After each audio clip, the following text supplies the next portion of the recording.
त्याचप्रमाणे शेतकऱ्यांच्या कैवारी या शहराचा, संभाजीनगर शहराचा मोठा विकास करण्याचा त्यांनी ध्येय मानलं होतं. ते शिवसेना पक्षाकडून मान्य उद्धवजी ठाकरे साहेबांना मानाचा मुजरा करून, आदित्य ठाकरे साहेबांना मानाचा मुजरा करून, ज्यांच्यामुळे त्या ठिकाणी आपण सकाळी 9 वाजता TV पाहतो आणि जे ह्या सगळ्या बदमाशांना उत्तर देतात,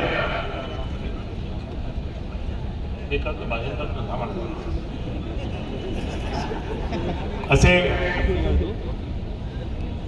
दैनिक सामनाचे कार्यकारी प्रमुख, त्याचप्रमाणे संपूर्णपणे त्या ठिकाणी समस्या मांडणारे, भाषणं करणारे असे खासदार संजय राऊत साहेब, शिवसेनेचे नेते इथे, त्याचप्रमाणे इथे म्हणून सरदेसाईजी आले.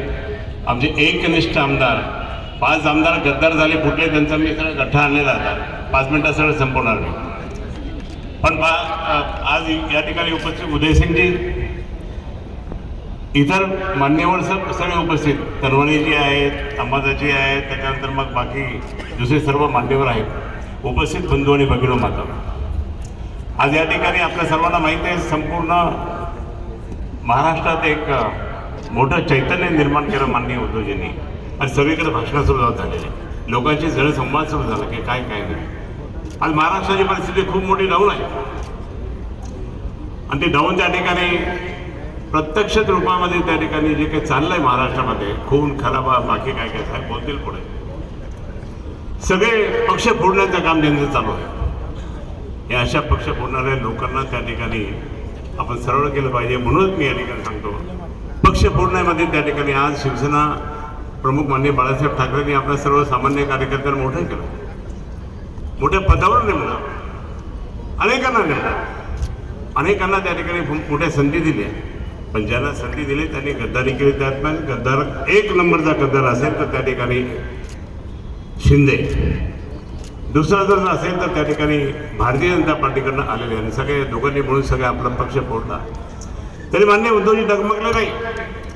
आम्ही सर्व एकनिष्ठ साहेब तुमच्या पाठीशी आहे, संपूर्णपणे त्या ठिकाणी जोरदारपणे त्या ठिकाणी आम्ही सपोर्ट करतोय आणि बदलाई घेण्याचं राजकारण त्या ठिकाणी आमचं नाही त्यांचं आहे. सांगायचं हे जितके गद्दार झाले, त्यामध्ये सत्तार नावाचा प्राणी आहे. तुम्हाला एक सांगतो मी, 106 दिवस त्या ठिकाणी आमच्या शिवसेनेच्या ज्येष्ठ नेते त्यांना तुम्ही आतमध्ये ठेवला, पण 1700 पानाचं निवेदन त्या ईडीला आणि बाकी सगळं त्या ठिकाणी ईडी असेल, बाकी सगळ्या गोष्टी असेल, इन्कम सगळं त्यांना निवेदन दिल्यानंतर सुद्धा या लोकांनी त्या काही केलं नाही. आणि म्हणून मला सांगायचं की मी 1700 पानाचा हा रिपोर्ट त्या ठिकाणी ईडीला सपोर्ट केलेला आहे. आज फक्त काही नसताना ईडी तुम्ही त्या ठिकाणी संजय राऊत साहेबांच्यावर टाकता, पण इतकं त्या ठिकाणी देऊन सुद्धा या भारतीय जनता पार्टीच्या सरकारने काय केलं नाही. भारतीय जनता पार्टीचा एक माणूस या ठिकाणी बसलेला आहे गृहमंत्र्याचा, आणि तो नोंद करताय किती आले, काय आले, कोण आहे, काय भाषण करता म्हणून. त्याला चॅलेंज आहे या सगळ्या या ईडीची वेळी त्या सत्तारावर लावणार की नाही, सत्तारावर तुम्हाला लावावं लागेल. आणि म्हणून या ठिकाणी मला सांगायचं की साहेबांचं भाषण करायचं म्हणून मी लवकर अटकतो, पण तो या ठिकाणी सांगतो, तो एक माणूस त्या ठिकाणी इथे दारूची दुकान उघडायला लागला होता. 1200-1300 दारूची दुकानं उघडल्या, 12-13 दारूची दुकानं उघडल्या. 4 दिवसापूर्वी गंगापूर तालुक्यामध्ये शेंदूरवाद्याला दारूची दुकान उघडली, उद्घाटन तेच करतात. तुम्ही कोणत्याने कशा प्रकारे दारू 5-6 लोकांना, मतदारांना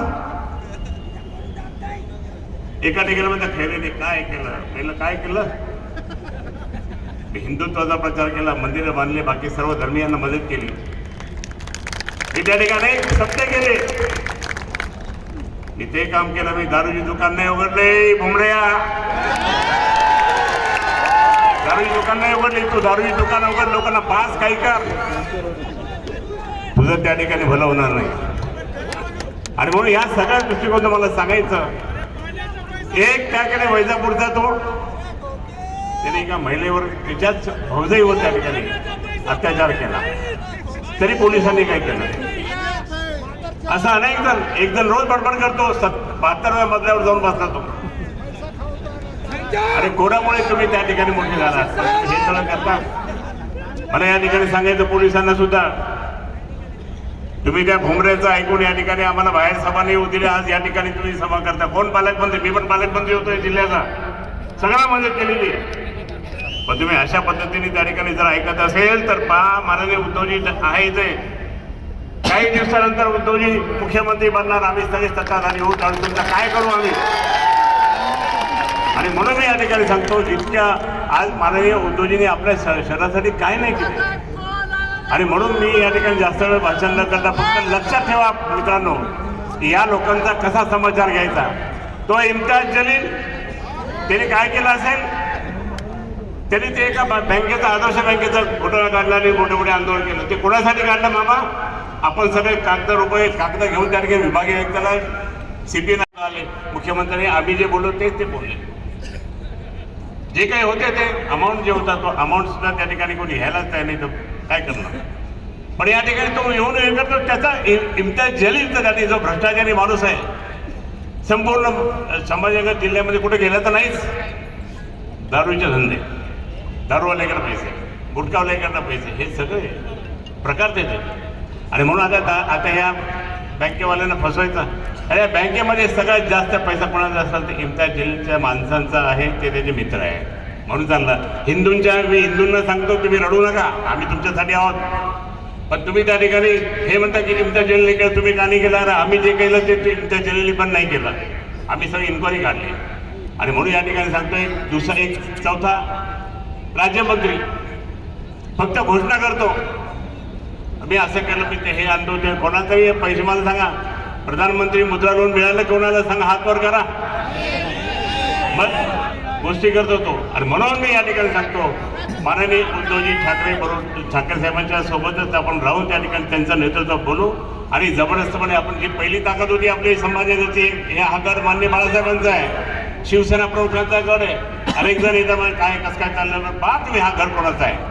आणि हा गड शिवसेना प्रमुखांचा आहे, आता माननीय उद्धवजींचा आहे. आणि म्हणून मी या ठिकाणी सांगेल की तुम्हाला सर्वांना सांगतो, ताकद आता उभी करू. मामा आपण सगळे येतो, अनिल तिथे बसला, या भागात तुम्ही काय केलं होतं लहानपणी, आता तसं आपल्याला करावं लागेल. जर यांनी आगाऊपणा केला, आणि पोलिसांना आणि अधिकारी सांगेल, तुम्ही जर पालकमंत्र्यांचं ऐकायला लागले तर त्यांचे इतके लफडे असतात त्या ठिकाणी तुम्ही काहीच करत नाही, मग आम्हाला कोर्टात तरी जावं लागेल. आणि म्हणून या ठिकाणी मी जास्त वेळेला बोलता, माननीय उद्धवजींनी आपल्या इथे खूप मदत केली. माननीय आदित्यजी ठाकरे साहेबांनी या जिल्ह्यामध्ये 100 कोटी रुपये दिले. आता हे त्याचा वापर हे स्वतः करू लागले. मी या ठिकाणी सांगेल की स्वतः पैसा साहेबांनी दिलेला, आदित्य साहेबांनी दिलेला, आणि ते मजा मारायला लागले. ते म्हणता नाही आम्ही आणला. आणि म्हणून पदाधिकाऱ्यांना घाबरायचं नाही. आपण शिवसेना प्रमुखांचे सैनिक आहे, जबरदस्तपणे त्या ठिकाणी आपल्याला उत्तर द्यायचं आहे, त्यासाठी तयार राहा एवढीच विनंती करतो आपल्या सर्वांना.